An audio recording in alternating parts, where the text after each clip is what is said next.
What is up, guys? Pixels to Life here, and this is the first installment of the design podcast, and I got two very special guests with me that need no introduction, but I'll go ahead and introduce them anyways.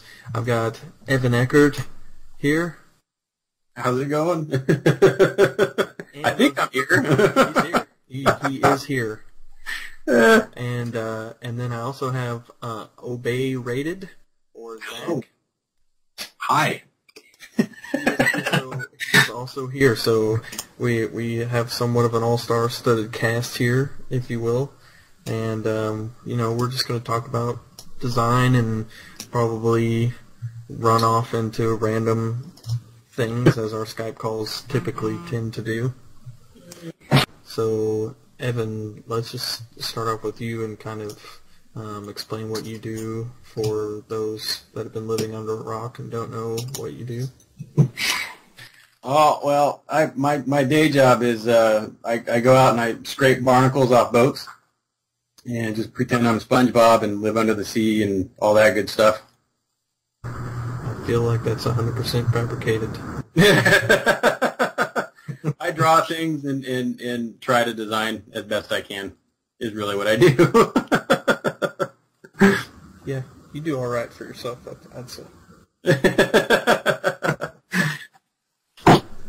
And, of course, as the name would suggest, Rated is part of Obey, and he, I'll let him explain what he does as well. Yeah, I pretty much, I'm going to have to stick with Evan on here, but no, I try to design to my best abilities and go to school for it. Hopefully I can make a living off of it and do what I love for a living in the future.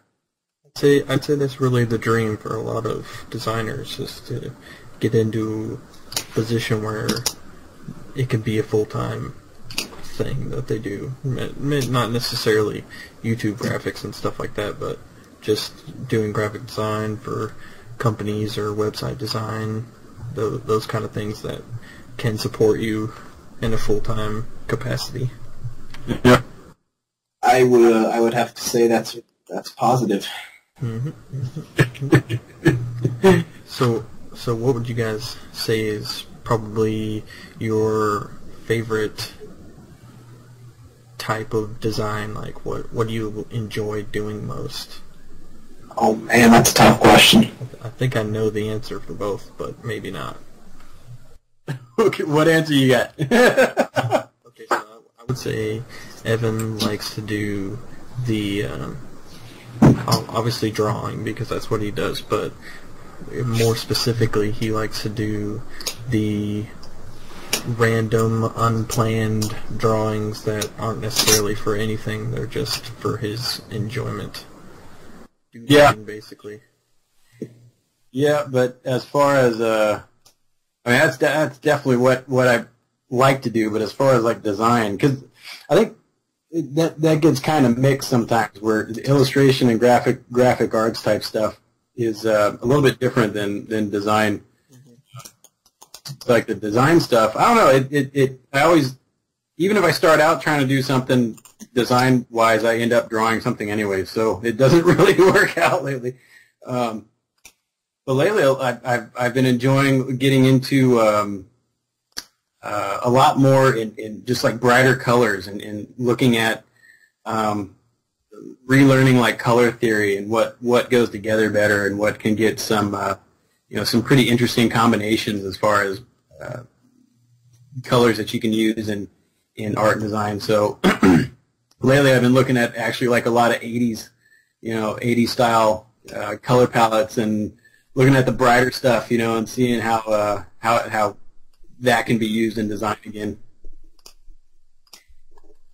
That's where I've been. I mean, to be honest, I don't really.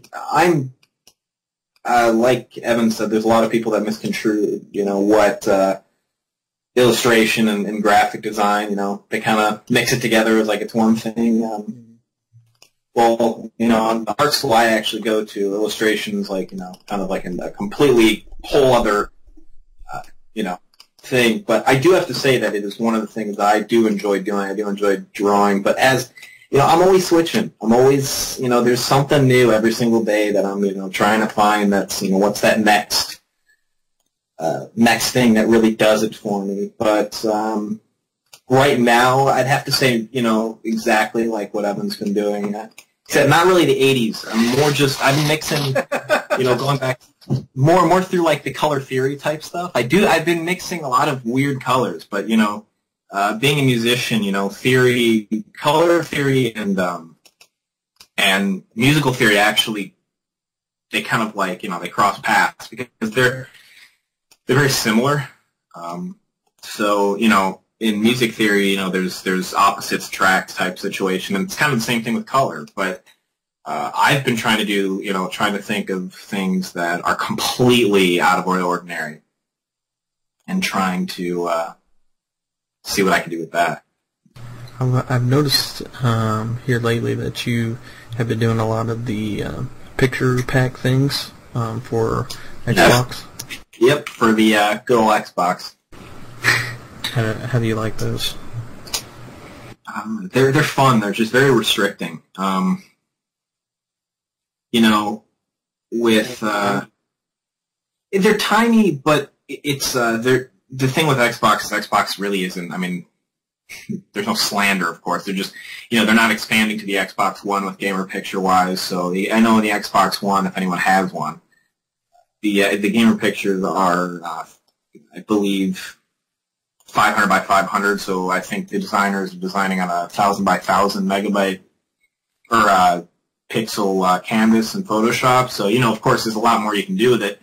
But with Xbox, they're so small. So like, you got to really design around, what, straight to the point type stuff. You can't really do like a whole intricate face of like, a cool looking Evan Eckerd illustration and, throw it on. No one's going to see what's there because it's just so small.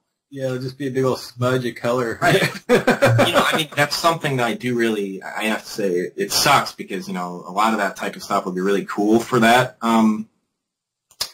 type of design work and be awesome. But they're really fun. I mean, it's definitely out of the ordinary. It's not stuff that I'm usually designing, but I do like doing them a lot. Yeah. Challenge. It's creating something that you have to be aware of that stipulation. Yeah, you have to just kind of be aware of what it's almost like a guideline, really. I mean, you can't. It's just you're very limited, and I like it though because when something's challenging to me, I usually pick it up fast, and I usually want to get better at it, no matter how hard I fail the first time. It's a learning experience. It is. It really I mean, like, there's so many times that I've probably tried, designing something, and I just started out, and I'm like, I don't know if you guys get this, but like, you look at your Photoshop, you're like, you're so stoked, you have a new document out, and then you just blank face, like, what am I going to do now? Yeah. You just blank out, like, you have it all set in your head, and then just boom, blank. Yep. And, overcoming that, and then kind of, necessarily putting a good piece together, but it might not be to your potential, and then you kind of keep doing it over and over and over again, and then you get like this masterpiece after a while, and you're like, all right, Yeah. That's really what intrigues me. Hold on one second, guys. I'll be right back.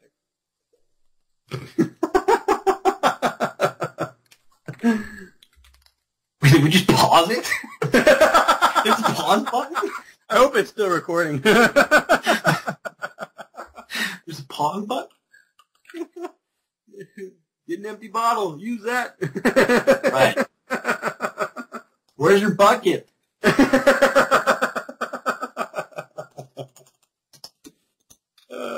Life's like a garden, dig it?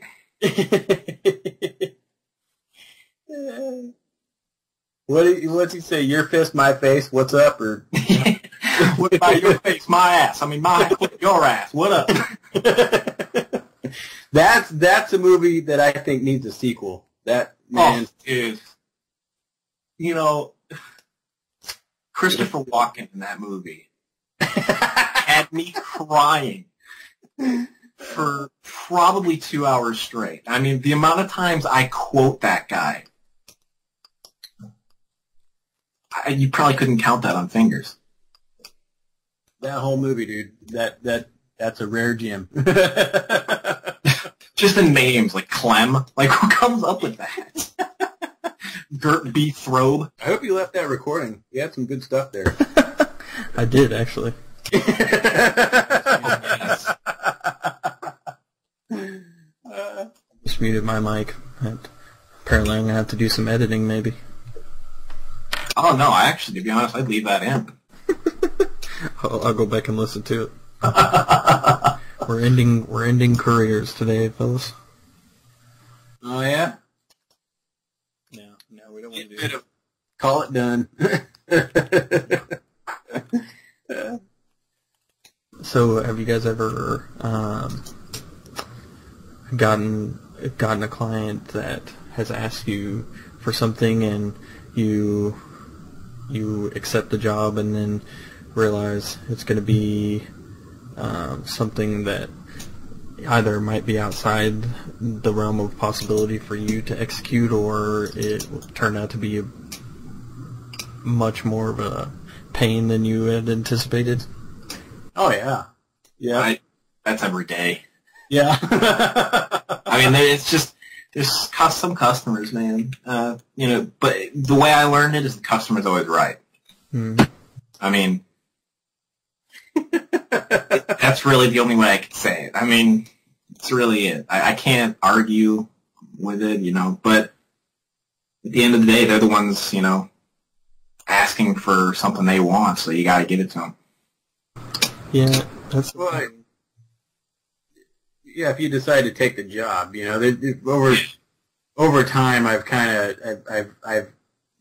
not 100% at it, but I've gotten better at gauging who I should even say yes to, because you realize is this gonna end up being more of a headache than it should be, or is this worthwhile, or just sometimes there's projects that just keep going on and on and on, and by the time it comes around to being done, you should have got paid 4 or 5 times what it was. Right.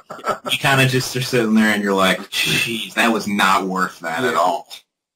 Yeah, and then because you think about a lot of people think about, I've run into other freelancers that think about how much time was put into it, but it's also the stress that goes into that stuff. Was it worthwhile taxing on your system just to put up with, sometimes some pretty ridiculous conversations and things, and but not to get off point. But yeah, there's definitely times where some projects just have gone on and on for a lot of different reasons. Sometimes it's maybe it wasn't properly scoped out in the beginning. I've run into that with websites where there's some functionality that when I start digging into it, I'm realizing that it needs a bunch of other code or systems or whatever plugged into it to get it to run. And if you don't know that stuff up front, it's hard to estimate time and things to get that thing done. I've had a website that I put together before, and right before I delivered it, the client said, "So how do I make changes to this?" And I was just complete facepalm, because I know how to code websites in PHP in order to give them a backend that they can easily edit it in, but I had not planned for that whatsoever, because I don't know. First of all, I just started out, so I just assumed, if they didn't say anything about it, then they had the software available to be able to do it. But apparently, that was not correct. That was a lot of extra programming that I did. Yeah. Yeah. Those days are actually more and more scarce, where you have it used to be you had return customers all the time, because there was nothing like a content management system or anything on the back end that you could really do. You had to have some sort of HTML knowledge to go in and make edits and stuff. But now some of those, building in, like using things like WordPress and other systems makes it a little bit easier to, you still have to know your way around things, but it's more of a one-time deal nowadays, which I guess is actually, depending on the client, might be a good thing. Don't come back. Yeah. But, I actually, it's kind of funny you're talking about like the, the returning customers. I actually get more returning customers than like, than ever. I mean, I guess it's, it differs in the type of work that you're doing. I mean, if it's, YouTube type stuff. I mean, there's one guy that comes back to me like every 2 weeks for something, and it's awesome. But I think more or less it depends on what you're doing. Yeah. Smaller, bigger work depends. I mean, and it depends on if you want the person to come back. That too. If you want to keep doing work for them. Yeah, and for me, it's really kind of just I as weird as it is, some people will just tell you what they want before they actually kind of. Say, all right, you talk even at all pricing and stuff like that. They kind of just jump right into like, all right, here's what I want. You kind of are like hit with like a brick in the face, like, okay, that is a lot of stuff. And you kind of are just like, oh, okay, and you got to calm yourself down. But I don't know. It's one of those things where I guess it differs for me sometimes. And sometimes it can get hard to balance because a lot of the times I'll get so backed up with people. They're people that I want to do work for, and I don't want to turn them down because I enjoy working for them, or I like them as a person, or they're a personal friend of mine. And I don't want to put them off, but I also don't want to say, well, I'll have it done in 2 months. Right. It's not something that I want to do, but it's just about knowing your limits, I think. Yeah. I've definitely overwhelmed myself probably 3 or 4 times this month. I mean... That's all? It's like, it's a permanent thing for me. I guess it's different for me because, like, I'm still in school for it. Yeah.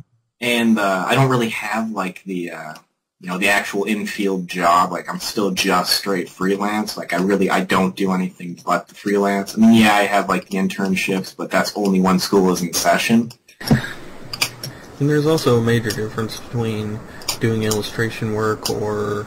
Yeah, honestly... compared to YouTube banners and thing. I mean, you can pump one of those out in, an hour or 2 hours? Yeah, I mean, depends what you're doing. I mean... If you're going all Evan Eckert on it, you illustrate with the banner. I mean, then it's like. That's honestly. I've gotten further and further away from trying to like source photos and stuff. So I just now whenever I do a design like that, I always think of, okay, well, how would I just draw it, and then you turn around, next thing you know, you dump like 12 hours into a banner. That's definitely why I don't do very many. They're very, very rare, actually, when I actually sit down. I mean, that's why they're so good, too. I mean, honestly. Well, and that's something that a lot of people take for granted is how much stock footage and textures and things go into banners like that. I mean, it takes a lot of time to develop that from scratch. Oh, yeah. There's when I was working for agencies and stuff, there was time we bill time just for research, and not like customer research or, the more like demographic type stuff about, that's that whole side of the ballgame too, but there's, just sourcing photos and are you going to use stock photos? Are you going to shoot your own? If you're going to shoot your own, what photographer are you going to get to shoot of? Right. Hours and hours and hours dumped into, I remember just going through photo books of models trying to find the best person to then, take them down to the photographer to then direct the photos just to get one photo for an ad, Exactly. There's there's a ridiculous amount of time put into that stuff, There's when we used to do photo shoots, those took, at the very least, an entire day, just to get all the shots. And yeah, even just sourcing on the web, you can go. I've gone through. I don't know how many times I've gone through sites like iStock Photo, like almost every single page, looking at photos for past clients and customers and jobs, and it's gotten pretty scary where I can drive around town and see a billboard and go, that's stock, that came off, like Shutterstock, or that came off, Getty. Right. And honestly, I mean, the amount of stocks, I think it's going to grow on me over the years. It's just I'm going to start being able to like recite them like it's an alphabet. Yeah. Yeah, when you're at some like dive restaurant, you're looking at the menus going, hey, I know what font that is. You're oh my God, the amount of times I do that, dude, the amount of times is ridiculous. Like, I see logos like pro sports teams that like have, like the little like under like the little like mascot, it'll be like a logo, and it'll be, or like the little like font, and I'm like, hey, that's Gotham Book. Yeah. Yeah. Or like, hey, you can tell if they're free or paid, and you're like, right. Hey, I know what that one came from. Right, and then you just kind of like, you think to yourself, geez, this is bad. Yeah. The other night I went to a concert with my wife, and she's a big country music fan, and I'm not so much, but that's the things you do for your wife. But so we went to the concert, and it was really, really, really bothering me that during the performers' songs, that the graphics playing behind them had nothing to do with the song, and it was driving me nuts. I couldn't even concentrate on the music because it was throwing me off so much. Yeah. Oh, I had the similar experience. Well, I mean, you're gonna hear the band and be like, oh, well, that makes sense. But I went to Blink-182 concert, and the song they were playing, I don't remember. It was like this. I can't even think of the name of the song, but it was like a slow song, and the whole time there's bananas flying in the background. And I was thinking to myself, like, what does bananas have to do with this song? Yeah. Yep. It's just. I get it, but at the same time, it's like, I mean, it was like the element of like funny, but yeah, it was also like distracting, Like I was like, I can't stop looking at bananas, but why?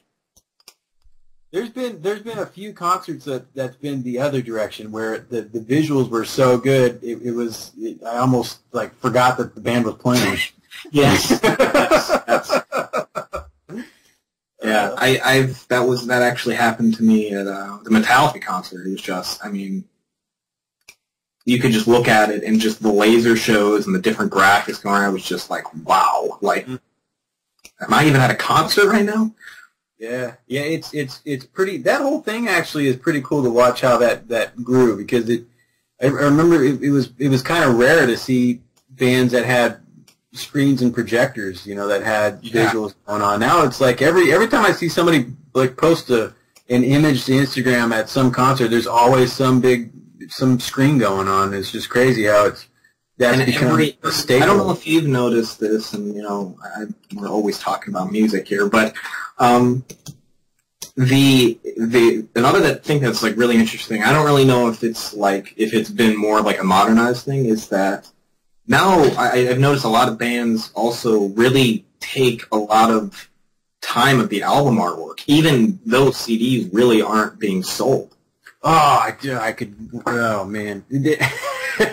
I mean, there are some, album artworks that I've seen that, like, of bands that just came out, like, brand new bands that I see, and I look at myself, and, like, I'll see on, like, the iTunes charts, I'm like, that is a cool album artwork, and, I would buy that in the store just because of the way it looks. Well, yeah. What they can do now, actually, like, with iTunes and stuff, where they can do those, like, album art books now. Right. Like, they can make a whole art book based on the album as extra content for the CD. I mean, that's right. But you guys will definitely remember this, which is awesome. Like, you go to like those stores like FYE or just any record store period, and you pick up that album, and you wouldn't even know the band, you wouldn't know what it is, even if it's a movie. You pick up a movie in like the cassette tape, and you just look at the graphic on that, and you would just want to buy it just for the graphic. Yeah, it's gotten it. I remember when, I remember when like I used to listen to a lot of industrial music, and growing up in high school, it seemed like the people that were doing that type of music, since it was mainly electronic, and when it started to really when Prodigy came around and started to really take off, it was and Prodigy here in the States, it was it seemed like they just had more natural, well, I don't want to say natural talent, but just because they worked on computers to make their music, they knew how to get around programs like Photoshop better, I guess. That's right. my assumption or theory. But, you could tell just by picking up a CD, like, this is probably music I like because this album cover, the cover art was done, in that type of style. You could tell it was very Photoshop heavy and very, very dense in graphics and stuff. Or it was based off of, some original artwork that was then manipulated in Photoshop. Like, if you look up, there's a band called Frontline Assembly, or industrial band called Skinny Puppy. If you look at a lot of their album covers, it had that very, very photo manipulation. Some of the stuff that was now it seems like it's a lot easier to do on Photoshop. But when that was first coming around, it was like, man, how are they putting this stuff together? But you could tell just by the album cover that it was probably music that I liked. And I remember I started to get kind of angry because towards as that started to catch on, I'd go into a record store and I'd see another album, and it looked like it had that type of artwork style on it. It's like, oh yeah, this might be pretty good. And then you pay what horrible amount of money it was back then. It was like $25 for a CD or something ridiculous. Right. And you get home and it's just garbage, It's just I just get scammed over and over and over again. It was starting to get, I couldn't trust the album artwork anymore. It was kind of sad, Anybody. I completely agree.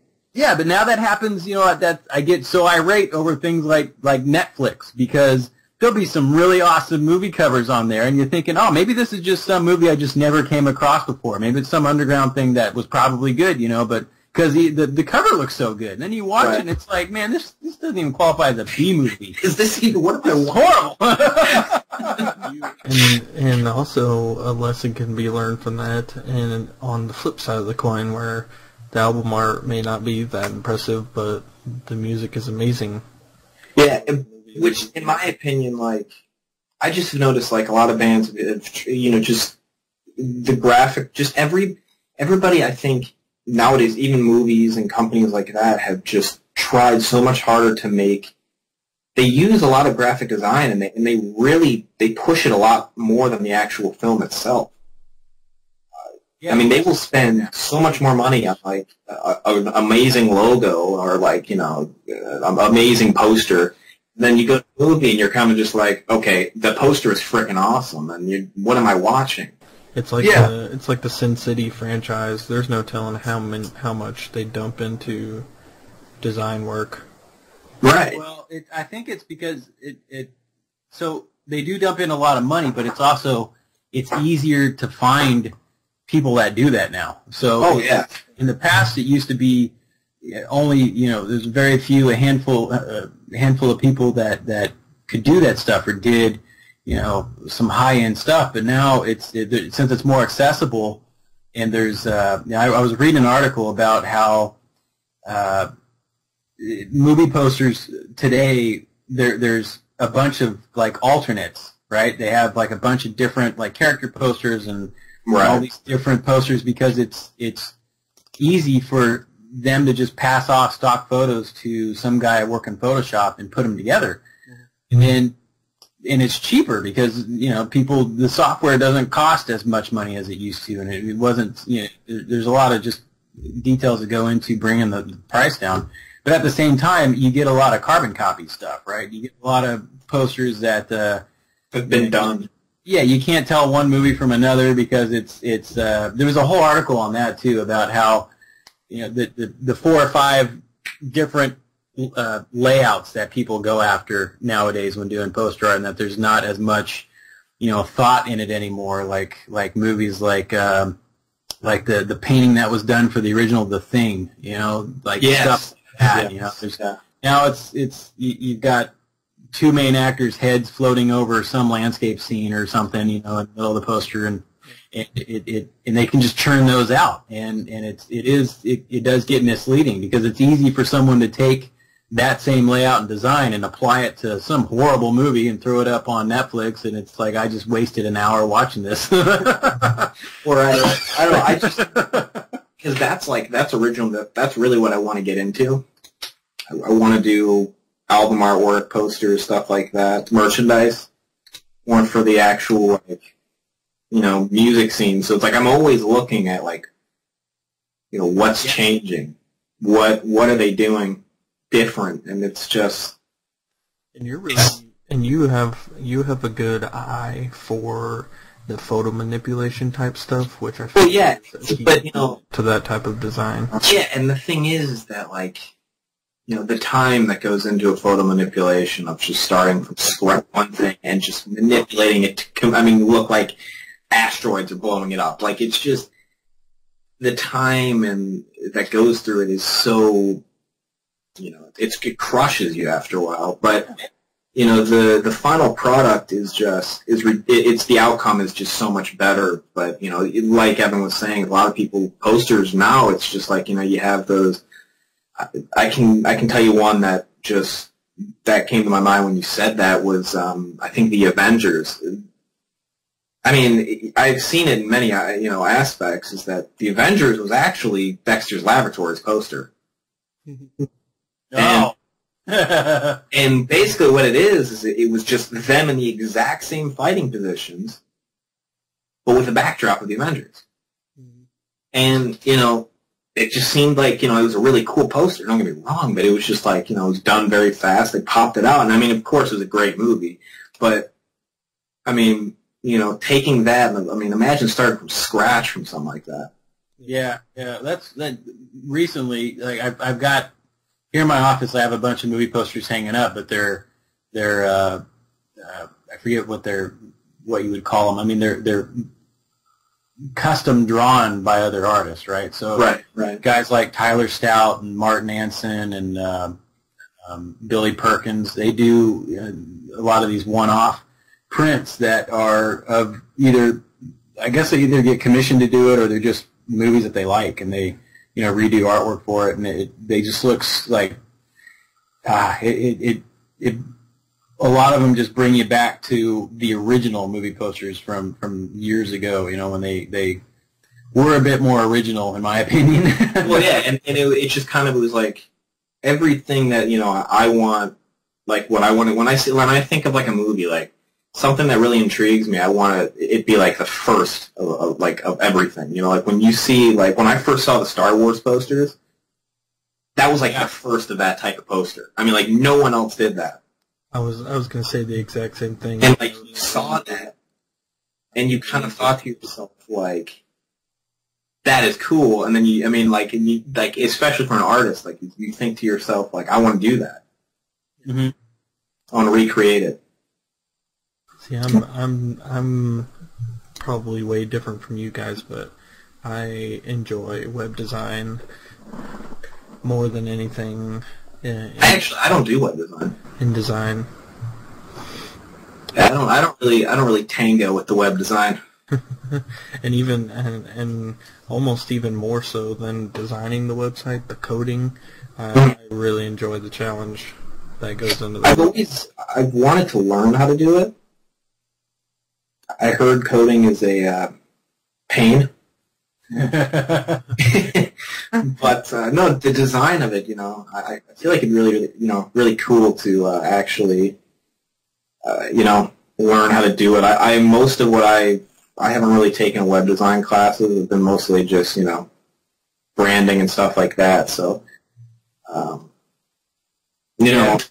it's something I really do when I add to like a repertoire. I mean, I've taken some 3D classes, and I've become a lot better with 3D stuff. So I thought, web design is something that, of course, I think everybody should do.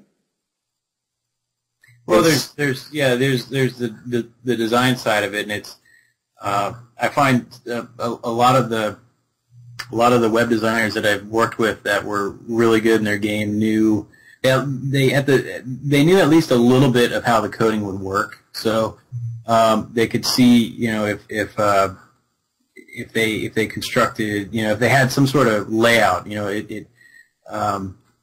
they could tell what could actually be built and what couldn't, and they kind of knew, which is actually a little bit easier now because there's the limits are there's not as many limitations as there was as far as coding, or coding a design, but there's the user experience part of it and the user interface part of it. That's a fun road to go down when you not only get into the high fidelity design work, what the site looks like, but also prior to that when you figure out the site map and the wireframing and what goes where and why and why do hover elements look like this and what's the site going to look like on mobile devices and figuring all of that out before you even get into coding. There's a ton of work involved in there. In a lot of ways, it's extremely difficult as a web designer because you not only have to think about what the client wants, but you also have to think about what your programmer has the capability to do, and also you have to think about the end user and how they're going to perceive how the site flows. So if you make this amazing website and nobody knows how to get anywhere on it, it's pointless. So you got to be in everyone's head while you're trying to also design. It can be challenging. I could see it being pretty crazy. But that's the fun of it, though, Oh yeah. I think that's what a lot of designers, whether you're an illustrator or graphic designer or web designer, whatever it is that you do, you enjoy doing it because of the challenge. Right. And I don't know, I think just the challenge period is what I love in design. Mm-hmm. I think that goes for everything, to be honest. Driving force. Oh yeah. We all know what makes Rated tick now. Right here first. Oh man. Kill. So, at what point did you guys discover YouTube and decide, hey, I want to try that out? Oh man. I remember watching. There's a site back when I was in middle school and I was in 8th grade. I used to watch a site called E-Bombs World. Mm-hmm. And it was just the Flash videos and stuff, and it was the funny videos that you'd see on YouTube now. But that was around, I want to say the early days of YouTube. And, YouTube wasn't huge. It wasn't one of those sites that, everyone knew about it. Maybe it was 2004 or 2003. Maybe a little later. I don't know. But the point is it was just crazy, And then when YouTube came out in 2006, 2007,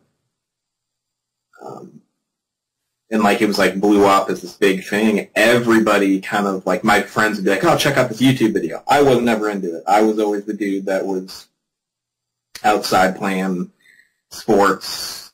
I couldn't sit inside for 5 minutes. I just was always outside. So then I got sick around 16, and I wasn't able to actually do that stuff anymore. And then I kind of I stumbled over it upon, I was a big competitive player, and I stumbled over a few videos from a buddy of mine now. It's awesome to say that he's one of my friends, Stratza, around when I was 16, so I'm 21 now, so, 5 years ago. And 2009, 2010 came around, and I really fell in love with the whole, you can broadcast to other people how to do certain things. You can learn. You can really upload and be a personality on YouTube and, kind of come outside of your shell, hypothetically, and, to an open audience and gain fans. I mean, what's better than that? So started YouTube, I was small, like 2,000 subscribers was like, what I got in like a year, and I thought that was like amazing. And 2010 came around, and 2010 came around, and I started a new channel because I got partnered, and they couldn't partner my one channel, and there was a lot of stuff that was happening that year, so I didn't really do much. And then 2011 hit, and I just grinded YouTube, and I loved it. The design community, everybody was just so, nice and helpful, and it just kind of, it made me love what I do, and I what I learned in school, I love teaching other people, so it just, it hit me, and then, I learned so many other things, and YouTube, it just exploded. I mean, to think 2014 now, crazy. The creative space that you had back in the early days of YouTube.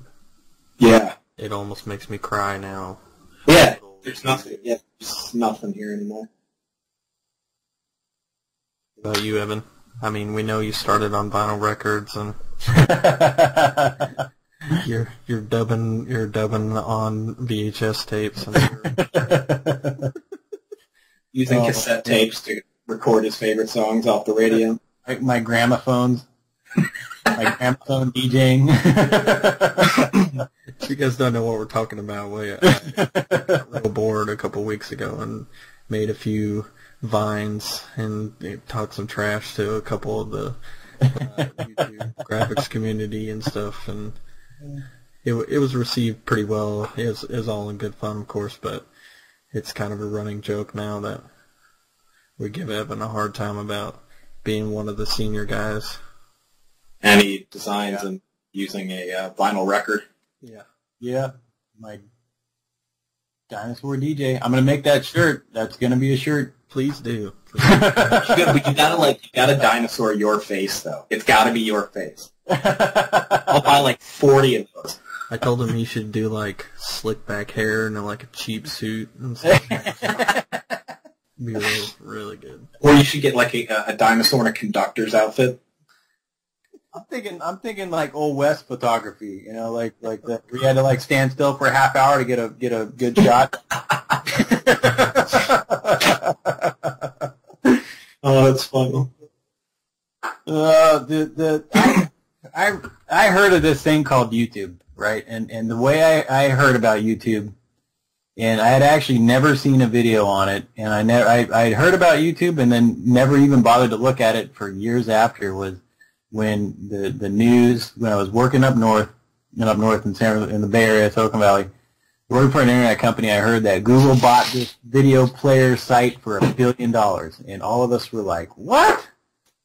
They're in the search game. Why are they buying this? And then forgot about it. And then years later, I started building WordPress themes for fun to distribute for free. And WordPress themes were these template files, basically, that if you had WordPress installed, you could easily just upload it and make your site look different. It was pretty straightforward.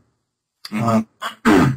And right around the same time, my brother got me into. I used to play video games on occasion. I think the last thing I left off on was a PlayStation, and then somehow along the way, I ended up with a 360, and my brother giving me a copy of Modern Warfare 2. And I was like, okay, and I figured out how to rage pretty easy with it, and just got angry all the time because I hadn't played anything since like Wipeout on Space Invaders, right? Pretty much. Man. Like I think I was still like. Probably my last game was like Excite Bike on Nintendo or something, and so I was just getting worked, on this stupid game. And But it was addictive. It was too much fun. So I'd play it at night and get angry with my brother and his friends, and we kept playing like he put me in hardcore mode on multiplayer, and that was just like at the time it was, now it's like super snail-paced, slow, and I can't get used to it again. But it used to be, fun and kind of like, well, yeah, not to talk bad about it, but, it's just, you end up changing. I'm way off course. But anyhow, building these WordPress themes, saw this, got into this game, and then my brother started showing me YouTube videos on like hacks and stuff in the game, right? So, he's showing me all this stuff, and then I came across this guy named Tabe, and thinking, oh, there's guys that just record themselves, playing these games and stuff. And I thought, well, it might be cool to build a theme that somebody could easily set up a site and just upload this theme and have like essentially their whole channel on their own website, just to kind of host it and add other stuff and throw ads up there and potentially make other ways to make money, off of it. And so I was looking for some guinea pigs, and I sent a message out to Tabe. I never heard back, and I didn't understand why at the time. I wasn't hearing back from these people. Little did I know that the YouTube inbox system is, the worst thing on earth. So, but I got in touch with Mike or Onslaught, and he doesn't post anymore. One of the nicest guys I've ever met in the YouTube community, and then he hooked me up with. I built a site for him, and we started kind of, figuring this out and figuring out how to import videos onto a site and make it look cool and do stuff, and did it for a couple other people, and he introduced me to Trevor T. Martin and Bendro or Ben, and I just started kind of, just talking to him on occasion and putting sites together and having fun and, making this stuff, and then I came across a couple time-lapse art videos, and I thought, I could probably do this. So my first video, I think, was I was working with, I had done a couple banners here and there as kind of like a way to, if I had built a site for somebody, I carried over the design of the site into their banner. So that's how, like, the first banner I did for Trevor was, and Ben and those guys, and so to really take the long way to tell you guys how I got into this, it was, I thought I could do a couple time-lapse things, and I was working with Sergeant Merrill at the time, and I had to design a site for Merrillworks, and so I thought, I'll record this and see how it works out, and so that was the first one I did, and it was, a design of the website, and it got kind of addicting, but I wasn't sure if I wanted to do it more often, and then just kind of, it kind of grew on me, so I did some more, and then here and there, but it's never, it's been something that's it's fun to do, but it's never, it's kind of like when I had free time, and right. just to work on it, because behind the scenes, there's a lot of when working on this type, on any artwork, you almost have to script what you're going to work on to record it, to get a decent, at least for me, to get something that I'd actually want to rewatch again, you know what I mean? And oh yeah. Because and even now, I put videos up where I'll do something, then I'll go back and like delete it all and do it a different way, and there's a lot of, you just kind of learn as you go, right? So, I found that to do the more scripted stuff, of course, took a lot more time, so it was, it was less of it to happen, but it's kind of how I fell into all of it. You guys might think I'm crazy, but whenever I do speed arts on my channel, and it's part of the reason why I rarely do them, I do the whole art piece, and whenever I'm finished, I go back and redo it for the video. Oh, see, I tried to do that a couple of times and realized that I don't have time to do it. Yeah, exactly. But there's been a few times though where I'm glad I did record it, because I'll go back and try to remember how I did something, and that does help. So like documenting it, and it's helped nowadays with a couple other times where I've seen my work get stolen and sold on other sites, and I can go through and say, no, I created it. Here, look, here's me making the stupid thing, you know, and having having it documented. I've had to do that just a few times on on those sites where anybody can upload and like sell T-shirts and stuff, and it's like, God, I'm glad I had that. That I can say, no, here's the proof. Right. I've actually, with recording speed arts, I am so bad. Like, I don't know if you feel like this, but it's like when I'm designing, like I feel like clicking that record button, and I'm the type of person where I don't just like sit down for an hour and a half straight and just design. Like I will design parts of it, then I'll take a 5-10 minute break, 15-minute break, do whatever I got to do, and then I come back to it, do certain things. Sometimes I don't like it, and then I'll revert. But I feel like if I were to just record a video like that, it would be like 4 days long. Yeah, no. All of my videos are usually in 20-minute increments. They're patched together, and they're usually for two reasons. Just because I need to usually have to get up and do something and do something else, or just on the technical side of things where I don't want to blow out my hard drive or something. So I just and I feel like it's just so hard. And some designers, will. The ones that can sit there for an hour and a half and go start to finish and just, put in all the effort from start to finish, like just as good as they started, more power to you. But I got ADD, man. I got to stand up and I got to go do something. If I sit there and I blow myself out, my work won't, it won't, I guess, stand out as much as, some of the stuff that I really focus on. So, like, for me, it's like, my ideas in my head, like, I don't always portray them right onto a canvas because, I don't have a tablet. I wish I did, but, it's just so hard for me to record speed arts because I'm just I'm a pain, I'll be honest.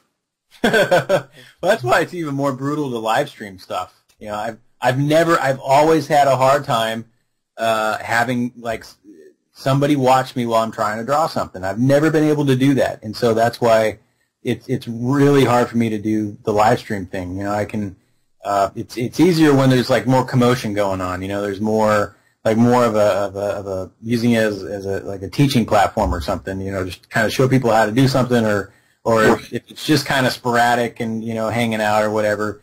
But to actually do the process live in one big go is rough, and especially when it's if you have somebody watching you the whole time.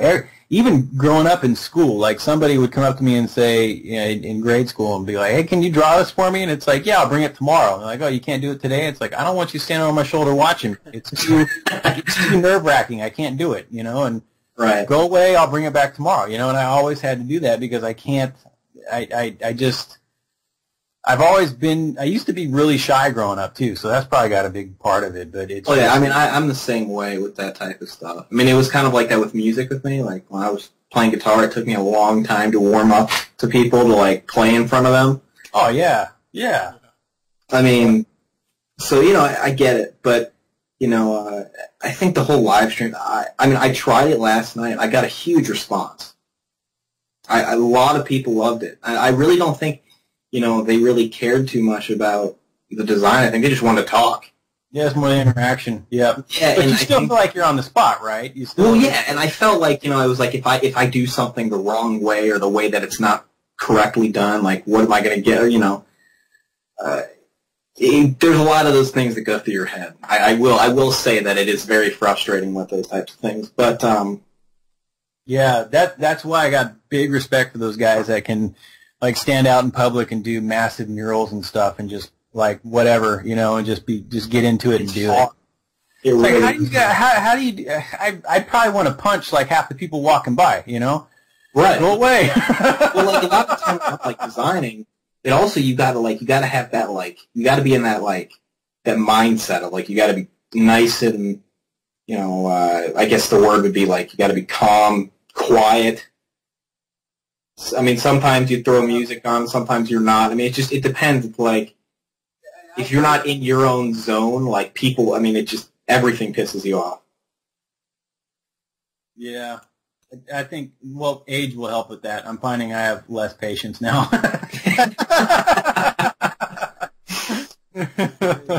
Seems like the few times that I have streamed doing artwork, it's kind of gone badly in the opposite direction, where I live stream with the intent to do a project, and then I finish the project.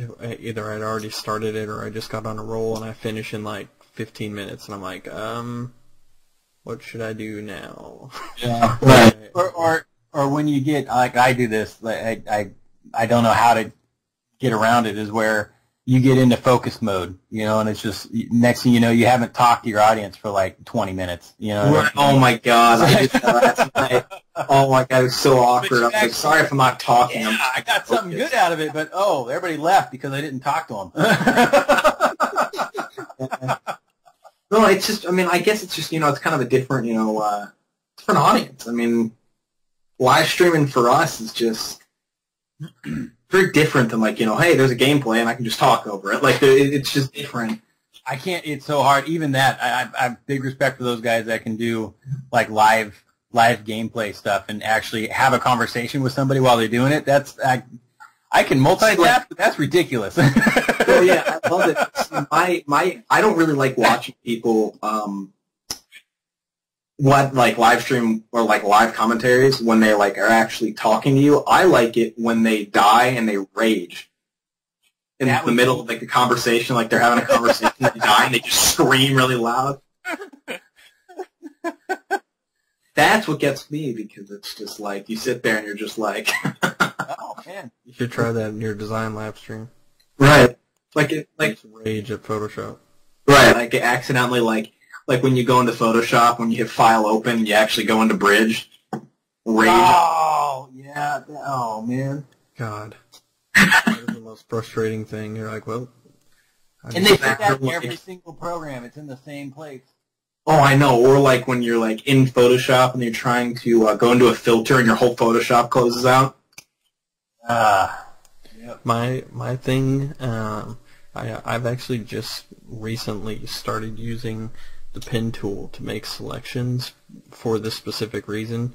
Have you ever been making a selection with one of the lassos and Photoshop does this like little glitch thing and then it closes your selection? No matter I'll be 100% honest. That is the only tool in Photoshop I don't touch. The lasso?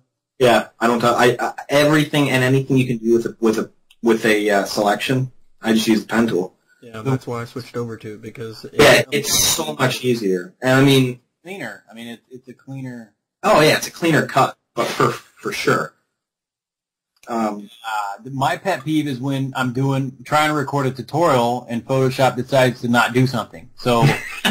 or like it pauses. Oh.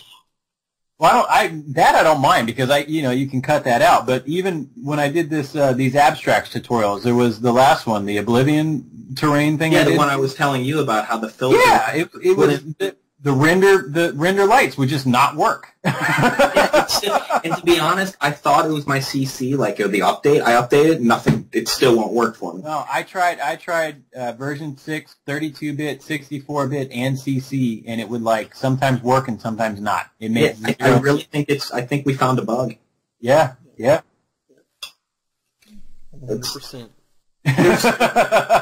with programs like this, and that's the worst when you're doing so, because then even when I would get one that worked, right, and I upload the video, like half the comments are like, my render lights doesn't work. Right, Why doesn't it work? I'm like, I don't know. I ran into the same thing, and Adobe doesn't want to do it.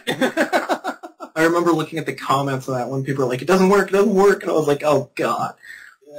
Yeah. And they think I'm doing like magic or hacks or something. It's like, no, It's just Adobe. Yeah, I mean, it's, the same thing with their pressure. Even though, man, I've gotten into lots of conversations between Wacom and Adobe over this pressure bug. This pressure bug happens when you're painting and all of a sudden it will lose shape dynamics, and instead of getting, you know, a thin line or a thick line, depending on how much pressure you're putting on the stylus, it doesn't matter. It's just like one big fat ugly line will come across, right? So you'll be doing paint strokes, like doing somebody's hair or something, and all of a sudden this big old fat, like slinky looking thing comes out of nowhere, and if you don't catch it in time, you have to open up the history palette and figure out what mess it was and how far back to go and figure out where that stupid brush stroke was.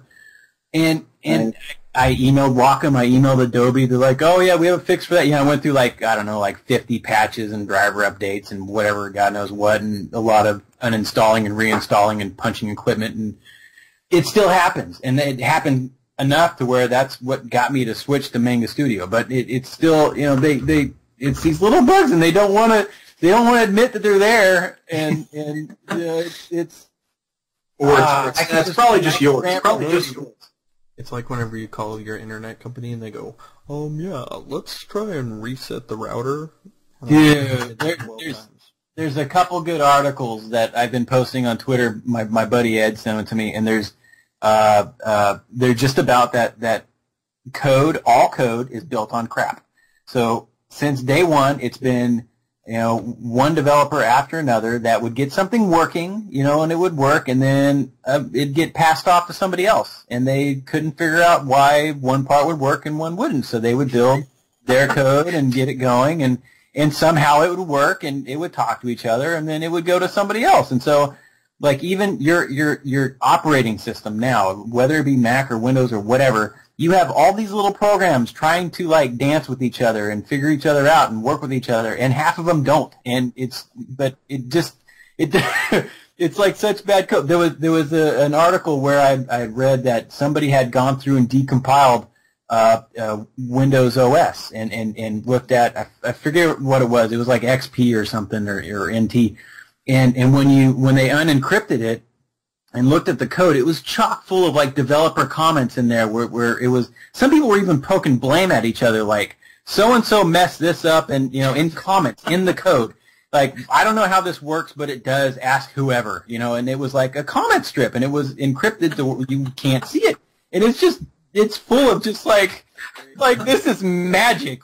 This should not be working, but it is, so we're leaving it in. You know, there's like comments like that in there. And you got to think that all of this stuff has been built over years and years and over decades, and it's running under, you know, under PayPal. It's running under security systems. It's all there, and it's nobody. There's not one person on earth that knows how all of Windows works anymore. You know, no one knows how all of this stuff works together anymore. It's so complex and complicated, and on one hand you think, man, that's pretty cool that all this stuff, you know, how complicated it is. But on the other hand, it's like held together with duct tape and super glue. I mean, it's dude, like half the time you don't even know what's happening. I love it because, like, you go to, like, I mean, Mac is the same way. I mean, I'm not a PC guy, so I don't really know Windows, but Mac's the same way. I mean, the OS X is completely different. It's obviously runs on a completely different platform, but I mean, you go to the Mac, I mean, because Windows has the Windows stores or whatever those are called. Yeah. You go to the Mac stores, and I always wonder, like, they'll have, like, 900 geniuses running around. They take them into the back. What do you think to do? Duct tape it all together and just bring it back out to you? Because I really feel like every time, like, I'd have a problem with my other Mac downstairs, they didn't solve it because it keeps happening. Mm-hmm. And it literally is. It's just the operating system is coded so horribly, and every time they patch it, it screws it up more. A lot of those patches are things that they found that were actually there for, like, years. And like, oh, I guess we better fix that. You know, like, nobody even knew it was there. But I used to work at a theater in college when I was going to art school. And I kid you not, we had these, and remember, I'm a dinosaur, so we had these computer systems, and by computer I mean, like, they're barely anything work stronger than, like, an Atari 5200. So they're, like, built into a wall, right? They're these little boxes. They look like VCRs. They had a monitor on them, and what they did was it was a cash register ticket printing machine, you know, all together. And it had some sort of random operating system on it. You know, I don't even know what it was built in. But one day they wouldn't boot up. and we couldn't figure out why. We tried everything, the managers are scratching their heads, and I'm sitting there going, just please don't put me back in concessions, let's just figure this out. And we called up the company, and I forget what they were called. And I kid you not, they said, okay, let's try the 3-inch fix. Any guesses what the 3-inch fix is? God. Probably pulling pick the thing up 3 inches and drop it. Oh my God. They told us to pick the whole thing up 3 inches over the desk and drop it. And it worked, is what was worse. That is the greatest thing I've ever heard. I had an SGI computer. You probably never heard of SGI, but SGI was this company that built some of the best computers to date. They built I think it was on Unix or something. I think they had their own system, but they were they put everything else to shame when it came to graphics and 3D programs, right? And SGI got into the Windows business, and they built a few machines that ran Windows, and it was about the time where Windows 2000 had just come out, and there was a way to update to it, but since there was so much like proprietary stuff into this machine that was like SGI had built USB connections before anybody else did. They had already had them in their machine, so Windows 2000 didn't or I forget what Windows it was, but it didn't have any USB drivers, so SGI had to go in and write drivers for USB devices. It was like the first computer I had ever seen that had a USB mouse and keyboard. It was like, this is magic, right? So I was trying to get 2000 installed, and the guy told me, he's like, oh, let's try the voodoo power button trick. And what, well, okay, and he's like, basically, just to plug it from the wall, and you got to push the power button in and out 30 times. Oh my God! And it's like, but now that's a known thing. Instead of having the voodoo power button trick, which, because I've never heard of any other company doing that before, now it's called power cycling, right? So you call up your ISP and your modem's going dead, and they're like, just unplug it, wait 30 seconds. That's the same thing. That's power cycling. That's getting the rest of the electricity out of it to like properly reboot it, but it was like, that was like the most bizarre thing I had heard of about it. And it's just because, it's years and years of just code on code on code on code, and it just, it's all there. No, I mean, it's honestly, I remember my first computer, was like a Windows 97. Yeah. That was, because I was born in 93, so, yeah, I'm a baby, but, my computer was probably, it was still ran well, but, I remember we ran on, dial-up. Oh, yeah, yep. Yep. Right, yeah. Right. Nobody else can use the phone while you're on the internet? It was crazy stuff. That's literally, and you look back at that, it's like, geez, it's 1997, and it's 2014, and we're still having some of the same problems. Oh, yeah, yeah. And some of that code is still there. Probably a lot of that code is still there. Here's this will date myself, and one Father's Day one year, I bought my dad a mouse, right? Mm-hmm. And we gave it to him on Father's Day, and he couldn't use it because his computer didn't have enough RAM to run it. So we couldn't even get a mouse going. That was I don't remember. I think we were on Windows 4.0 or something, and it was like, oh, we got it. This computer won't even hold more RAM. The computer's like, it weighs 80 pounds, and it sounds like a car starting up. It's like oh man, that noise. It was like, and you'd hear the thing spinning in the back. Oh, Jesus, man. The fans and hard drive. I remember one of the first computers I ever worked on was those old Macs that they had the bubble backs. Yeah. The see-through bubble backs. Yeah, those in our school. The whole computer was inside the monitor. Yeah. Did you have the ones right before? Did you guys use the ones right before where they looked like little gray toasters, and they had the monitor? It was probably the first iMac, I think. I don't know. I don't remember what it was called, but it was the monitor was probably, I don't know. I'm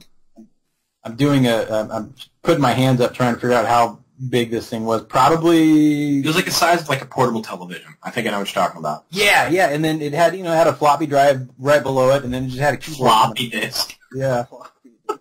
God, I remember having to write papers on those things for My brother is such a he's so sarcastic, and one day he just came in, or I needed to ask him a question. I was like, it was about some like musical thing. I was like, hey, can you send me that real quick? He's like, yeah, I'll put the floppy disk on your desk when you're done. And I just started bursting out laughing because, like, I forget who I was talking to. There was we were talking about fonts, and I said I still have my first 2 fonts, and I know they're my first 2 fonts because they're on 3.5-inch disc.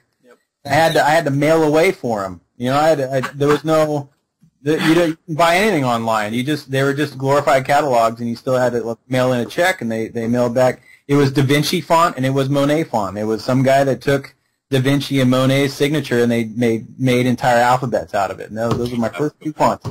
Yeah, my first font I ever found. The first font. This is gonna make me sound so young, but the first font I ever downloaded was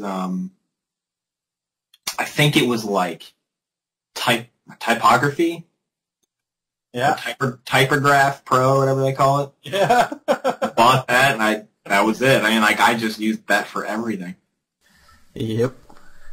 So, completely throwing off this topic. Don't worry. We'll throw it off again. Yeah. It's going to happen. No. I was going to mention when you were talking about your tablet, is your new tablet one of the ones where you can see on the tablet screen what you're drawing, or is it still one of the ones where you're drawing and you have to look at the monitor? No, it's so I use the Cintiq. It's the one where it's essentially a monitor that you draw on, because I could never. I've tried so many times to get used to just a regular tablet, and I can't look up while drawing. It doesn't. I've wasted a lot of money on them, because I'd get like that inkling, like every 2 years I'd see some cool artwork coming out. I'm like, I'm going to do it. I'm going to figure it out. I'm going to make my body like get coordinated. And I go out and I buy something, and then a week later I'm just like selling it on eBay or yelling at somebody or trying to take it back, and I just couldn't do it. And so dog. I finally I thought, all right, I always wanted to get, some sort of tablet that had a monitor, and I forget what was. I think there was something out before the Cintiqs. Maybe not, and they might have always been called Cintiqs, but they're always, way expensive, and so I could never justify like I had always, I had like a Bamboo. I forget what the first 2 were called. One of them was like, they look like iMacs, like the candy colored iMac things. So I'd had a few. I actually had one that was for drafting at one point, and that thing could barely. It was just it could barely tell that there was a stylus on the tablet. It was so bad. But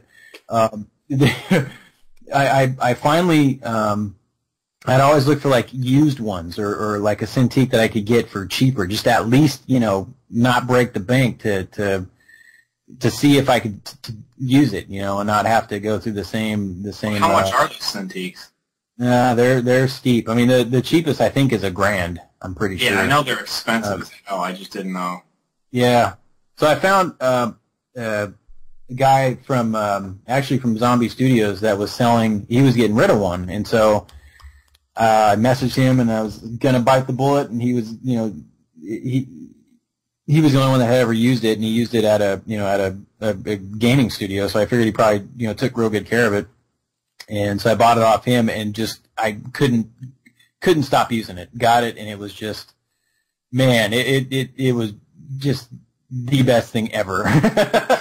So that's when I knew I could, I can use these things. So that's when I slowly started, saving my money and bankrolling into something bigger. And I still have the smaller one. I get it out and plug it into one of my old laptops and let my kids, draw on it and stuff, and they love it. So it's been it's totally different. Like with those, you're literally paying for the technology to be able to draw on the tablet. Yeah. Yep. So I haven't used one. I've looked in other things. I've had like Wacom makes a pen to draw on iPads with, and I tried that out, and it's the pen it does all it can, but it's just simply the iPad is just kind of garbage when it comes to trying to see pressure and stuff, and they got it working, but it's like drawing with a breakfast sausage. It doesn't work. Uh,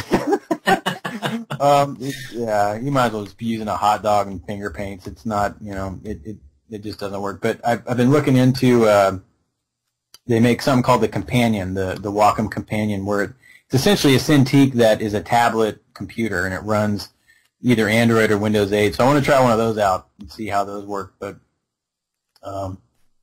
it's been pretty cool, man. I've been using it every single day.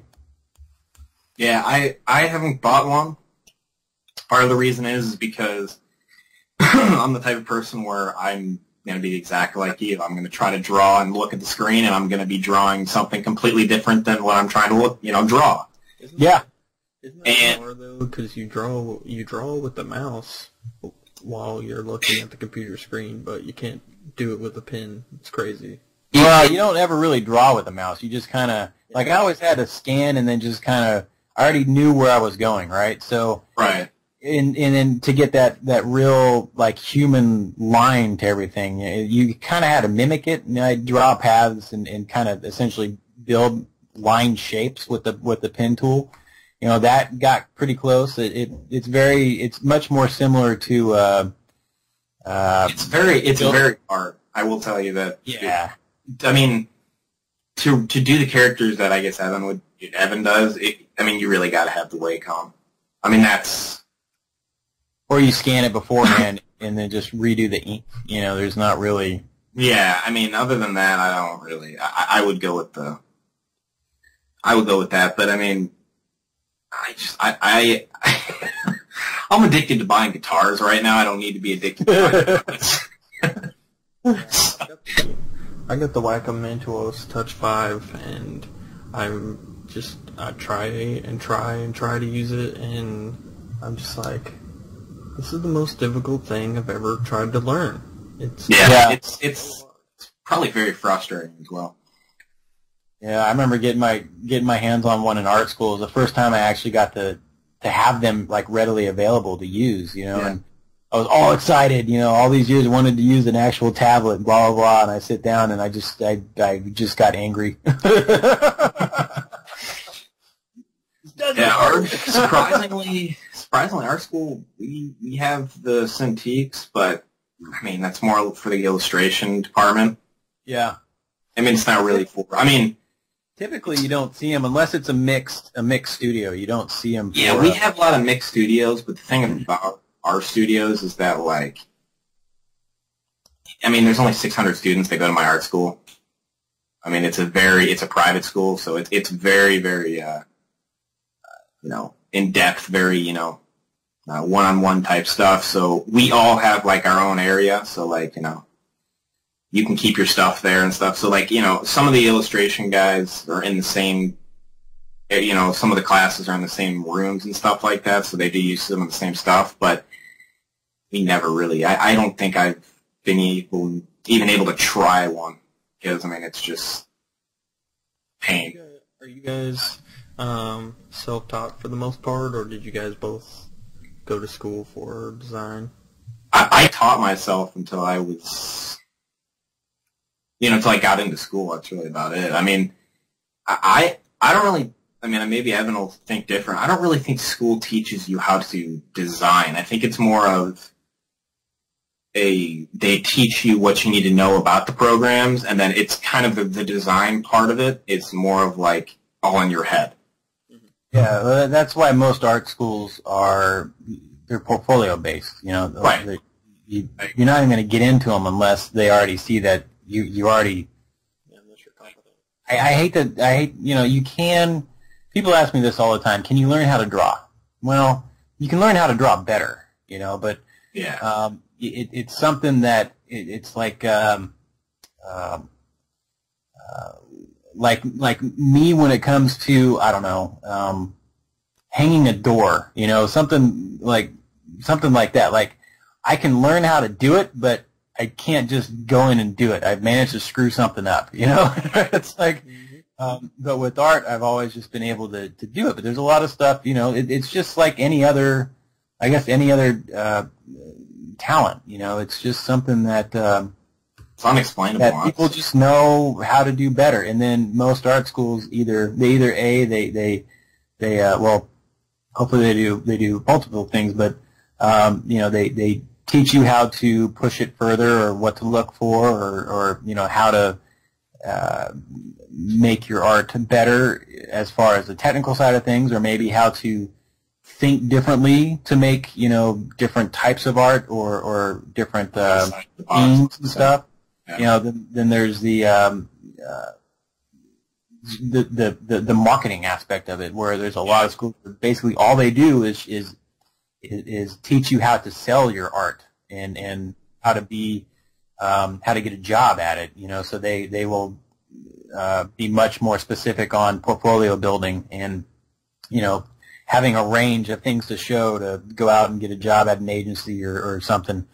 So it's for me, I've been pretty much self-taught, but I've had a lot of guidance over the years. So I've had really good art teachers in like high school. I've had parents that were encouraging me to draw. I've had friends that wanted me to draw something, and kind of just keep me going, essentially. So without that type of stuff, I probably, I may not have been doing design work as full time, but just over the years, it's kind of like anything, like athletes or something. They've kids that are good at sports, and they grow up and their parents help them and coaches and stuff, and they get really good at sports, really good at some sort of sport, and they're able to take it pro or something, or it's as opposed to some kid that's just really good at baseball, but no one gives him time to play, and he ends up doing something else in life. And it's just it's kind of, I don't know, just how it kind of how it kind of grows into it. No, honestly, it's genetic. I think it's just like if you're born into like a gifted family, and that type of thing, you are just something that, I mean. It's a real funny story, because I didn't even get into design or art or anything like that until I was in high school, until I was in 10th grade. Oh, I'm the same way. I've never taken I took like a drawing class, but that was like for me to get an easy A in high school. But I never really took it. I just kind of, I found out that I was good at it literally because I got sick. I had nowhere else to go, and I just kind of sat on my computer, and I did. I started to realize that I had an eye for something, and that's really what I basically started out just doing like form signatures and the first coding type stuff I did was actually customizing MySpace layouts. Oh, that was a nightmare. Yeah, you want to learn how to code. Try and code a MySpace layout back in 2004 or whatever it was. Yeah. That was some intense stuff, but that, and also I used to do game battle signatures. Yep. I probably have run into you at some point and not even known it. I'm sure you did. I mean, we used to do. I mean, that was what got me into it. I mean, honestly, what got me into it, a lot of it is I never liked other people, doing work for me. So I literally just, when I was 14, I picked up this is going to sound so weird, but remember that program called GIMP or something? Yeah. Oh yeah. I downloaded that, and I just, for 3 weeks straight, I sat in my room and I just designed everything I possibly could. And I loved it. I never thought I would. I took a web design class that year too, and then it just, something clicked. Well, this is the real bad thing. Okay, so I just been kind of doing my own thing, and a group or a club, I guess you would call it, at my high school approached me, and they said, "We hear that you know how to do web design," and I said yes, and they said, "We're going to a state competition this weekend, and we need a web designer." Because I was part of the competition. There was different subsets of design, and they had specialists in each area, and all they needed was a web designer. And so I was like, sure, why not? So I go to the state competition, and it's me. I did the design, and then they had a web programmer as well. and we built a website. It was for a fictional jazz band. They just gave us like a fictional client, and we designed a website for this fictional jazz band. And our website actually won the whole competition, the whole statewide competition. That's awesome. And with that, we got a medal, obviously, but we also got a 4-year scholarship to a local college, the University of Arkansas in Fort Smith. And so all of a sudden now I go into college. This is literally 6 months before I graduated high school, and then all of a sudden I now have a full ride scholarship to college. And That's awesome. I thought it was awesome at the time as well, but the problem was I enrolled in the classes, and of course, you have to take the basics like English and math, and that was totally fine. Even though I went for web and graphic design, all of my first year classes were art classes, and whenever I say art, I mean like painting and drawing with like ink pens and stuff like that. Literally never taken an art class. The first assignment in my it was called coloring, and it was basically a painting art class, and our first assignment was to make a gradient sphere using paint. So it was just like this sphere, and you used color gradients, and you put like every color on this gradient into a sphere. I literally crap myself because I had no idea how to mix paints to make different colors and things like that. Like, I know how to do digital art, but I don't know how to do canvas art.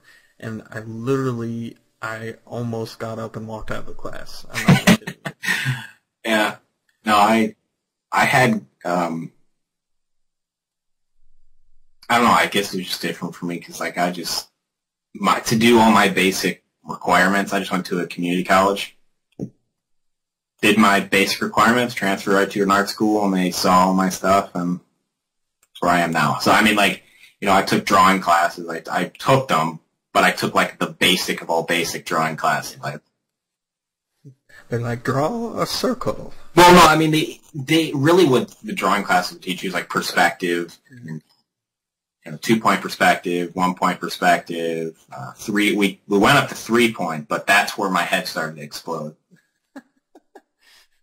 And then there was, we did spheres, cylinders, we did very basic things. I like a high school art teacher that to this day is still my favorite art teacher ever, and he was probably got along with him even more because he was more, he's closer to our age when we were in high school, and he was an artist, and so he did a lot of he lived in Tibet for at least a year and studied wood carving, and That's came awesome. back and had a bunch of wood carving, and then he was also I spent all my high school either drawing or skateboarding and listening to punk rock music, and he did the same thing. So it was like That was awesome. my friends and him got, we all got along, and it was pretty cool. But he brought in a whole bunch of things into the art class that not a lot of schools were doing. So we had access to like airbrushes and to learn how to screen print and just get into all sorts of stuff that most schools were didn't even know to even like look for that stuff, so I was able to tackle a lot of that stuff that I probably, if he wasn't there, I wouldn't have tackled it until college or even after college. There was no, wouldn't have even gotten into it. So I think that was kind of a lucky break for me to be able to use that type of stuff and get acquainted with it, to understand how it works, even because I went to the same thing with art school. I went into art school with the same notion of I wanted to get right into 3D and Photoshop and digital arts and stuff. And one of my first classes was like this sculpting class that I had to do. You know, I had to drag around like great big lumps of clay and armatures and all these like tools that I don't remember what they're called. And then, they drag in some random bum off the street and then pose him or her nude, and we'd have to like sculpt them, right? And it was like I don't even know. I don't, I just where do I start? Yeah, it was like, okay, well,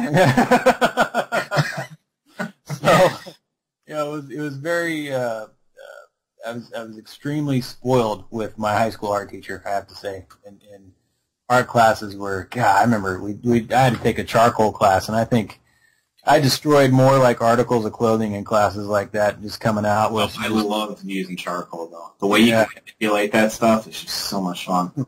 We had a teacher named Mr. Morgan, right? And so of course we called him Captain Morgan. He was a pretty cool guy. I don't think he ever caught on why we called him Captain Morgan.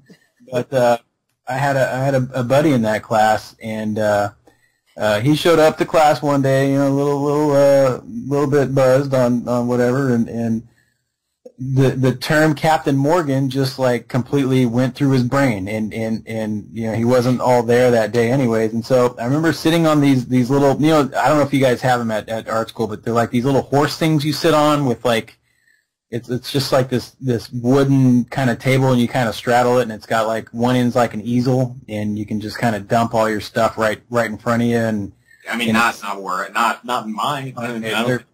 I guess they're pretty generic. I'd never seen one before, but I guess they're everywhere. But so I'm trying to draw like some setting. There's like ball and like a vase and like all this stuff, and I turned back to look at my buddy, and he just kept chuckling, and I didn't pay any attention. He was like talking about Captain Morgan under his breath, and I turn around, and he had taken charcoal and he had drawn on himself an eye patch. And he had blackened out some of his teeth. And he was just waiting for the teacher to come around to see if he would finally figure out why we called him Captain Morgan. I'm going, I lost it. I couldn't, just cracking up. My teacher thought he was out of his mind, but it was, those classes were more like, we did the art, but art school is, I don't know if your art school is this. There's a lot of characters at art school. It's very relaxed. Like I remember one day we were just blasting like metalcore music in the room, and like our teacher comes in and goes, "How about some Bob Marley?" And I just started laughing at him. We had one kid in the dorms that wanted to make an art installment out of newspaper stands. So he actually I don't know how he got them back, but he actually went out and stole newspaper stands, and so he had them all like crammed into his room. He had the news, like where you put a quarter in and you open the flap and take the newspaper out. He had about a dozen of them crammed into his room that he had been dragging all over town. And by town I mean he had dragged them all over San Francisco, and somehow like got them all in there. And it was just like he was just one of many of guys I ran into that just like I don't know if it's safe to stand next to you, But so many random stories of art school. It's a lot of them. I don't know what they're doing anymore these days. I don't know if they actually went out and became artists or if they're in jail. But it was just Oh my God.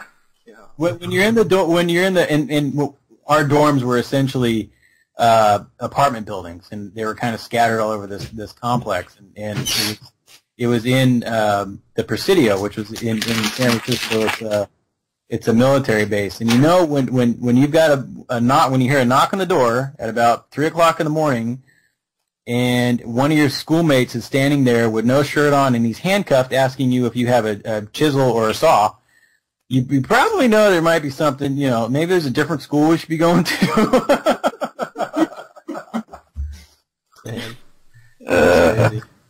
Well, listen, guys, I'm sure that we could carry on all night, and possibly we should, but I'm gonna go ahead and wrap up the podcast here. And if you guys listening to this, if anybody is, if you guys want to hear more graphics musings and stories and random things, let us know by all means. You know, we're probably going to talk and ramble and do this anyway. So if you guys enjoy hearing it, let us know, and we'll let you guys in on the conversation. But I really appreciate Rated and Evan taking time out of their day to come on and chat with us, and hopefully we'll see them in future installments of this. Right on. Thank you, bud. Thank you. Right on. Thank you, bud. Thank you. Right on. Thank you, bud. Thank you. Right on. Thank you, bud. Thank you. Right on. Thank you, bud. Thank you. Right on. Thank you, bud. Thank you. Right on. Thank you, bud. Thank you. Right on. Thank you, bud. Thank you. Right on. Thank you, bud. Thank you. Right on. Thank you, bud. Thank you.